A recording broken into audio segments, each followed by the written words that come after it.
With our IKE policy in place, our IKESA policy in place, both policies written, it's time to put the interesting traffic with a crypto access list. This is how we define the traffic that's going to trigger the build. Because if we don't, the default is we're not going to have a build. You can have all the policies you want, but if you don't have some kind of interesting traffic defined, that is the traffic that puts the entire VPN build into operation, then it doesn't matter how many policies you got. So, what is a crypto ACL? That sounds complicated, doesn't it? I thought it was going to be really complicated the first time I heard of it. Ooh, crypto ACL.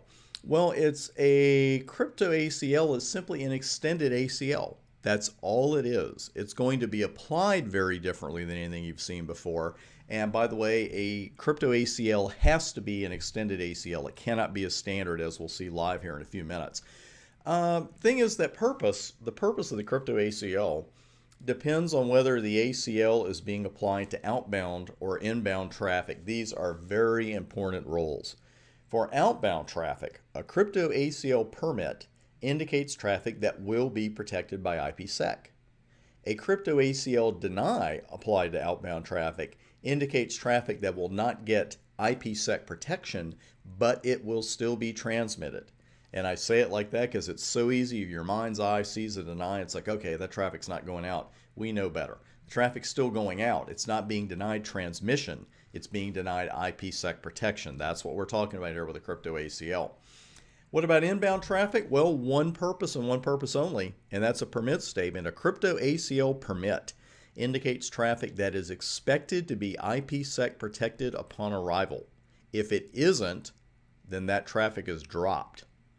So two wildly different operations going on, right, between outbound and inbound traffic. We're way past the days of just doing permit and deny traffic. Some important rules there, but what might surprise you is that since there's such a big difference between outbound traffic and inbound traffic with a crypto ACL, but you will not be indicating in or out when you apply a crypto ACL as you would with a regular ACL, as in this example. I did have this in Cisco router font, but when you enlarge that, it really just burns the retina. So I've got it in regular font here for you. And you can see I'm on fast Ethernet interface. I wanted to apply access list 101. So I put IP access group 101, and we know that is not by itself a legal command. You've got in and out, and you have to specify which one of those it is. But when we apply an ACL, a crypto ACL, you're not going to do that. This is actually what happens. When an extended ACL is used as a crypto ACL, each line is read forward for outbound traffic and backward for inbound traffic.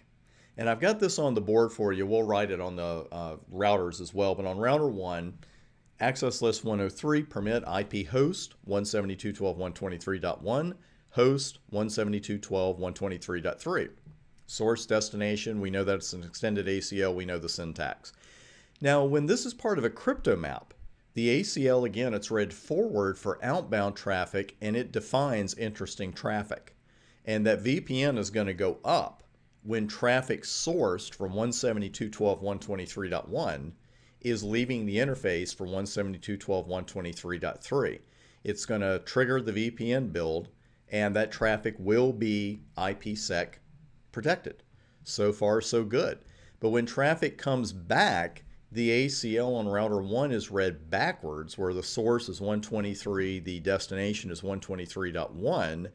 And when the traffic comes in, router 1 is saying, okay, that traffic better be IPsec protected, or I'm going to drop it like a rock.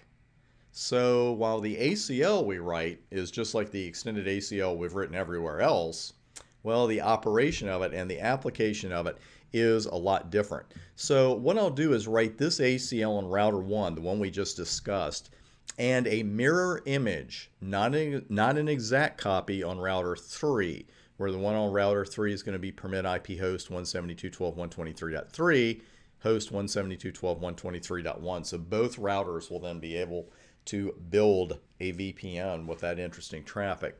Now, on this subject, it's not on the board, but I want to give you a quick little dad lecture here. If you are cutting and pasting a config this big, I understand. It's a big config. It's a long configuration. And nothing against cut and paste. I do it all the time myself. But you got to be super careful if you're doing that with VPNs, because you can't take the config from one router and just put an exact copy of it on the other and have things work the way you think they're going to work. Because if we did that with the config we have here, if we took all of router 1's config and dropped it on router 3, we'd have to change the ACL line. We'd have to change the ACL 103. We would have to change the setting on the key. Remember the pre-shared key? That had a peer address in it.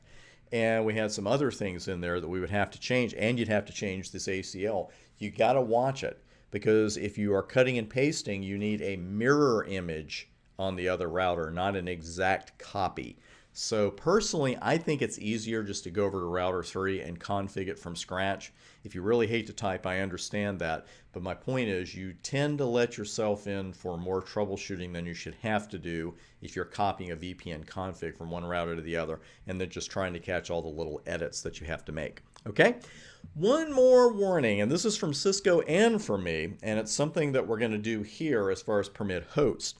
Using the permit host statement in your crypto ACL, that's perfectly fine, but you should be very wary of using permit any in an ACL that's going to serve as a crypto ACL, especially, of course, if you're doing any for both source and destination, because two things end up happening, and both of them are bad. If you put permit any for your crypto ACL on outbound traffic, what's going to happen? Everything's triggering the VPN and everything's getting IPsec protected. So you got way too much traffic being encrypted and then decrypted to the destination. A lot of overhead. You don't really want to do that. Now, inbound, you got some bad things happening there, because you could have incoming control traffic, protocol keep alives, etc., arriving unencrypted, and you've got an ACL on the router that says, hey, I expect everything that comes in this interface to be encrypted. Well, that's not going to happen. And boy, you're going to have not only malfunctioning network services, but you're going to end up with some lost adjacencies likely as well. So again, using permit host in your crypto ACL is fine. Be very, very wary, careful, don't do it actually, of using permit any for source and destination in that extended ACL.